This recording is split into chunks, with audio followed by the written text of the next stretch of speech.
大家好，我是夏妈，又到了吃萝卜的季节，除了拿它炖肉，还可以做成各种小吃，软糯咸香的萝卜糕，要不要试一下？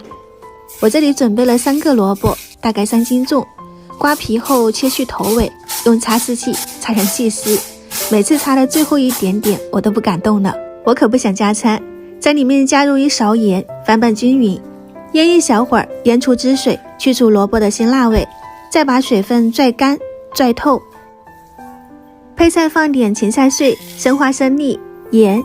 五香粉，再来一点食用油。我这里用了300克左右的红薯粉，给它抓捏均匀，让每个萝卜丝都裹上1层淀粉，像这样子就可以啦，不用太多。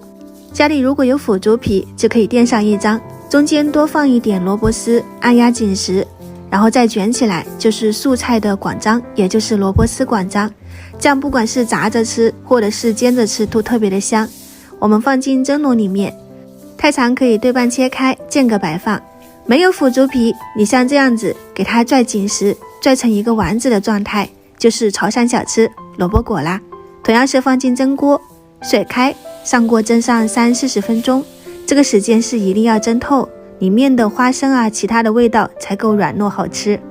刚出锅的时候不要太着急，你要稍微给它冷却一小会儿，你才能轻松的拿起来，不然是非常粘手的。2种味道没有太大差别，都是一股浓浓的萝卜糕味道，不管是就这样吃蘸酱吃都是很软糯的。稍微冷却后你给它切成小块，用油煎一下就更香了。如果你也想吃，可以把视频点赞收藏起来，在家里面去尝试一下。喜欢我的视频记得关注我啊，我是夏妈，我们下次再见。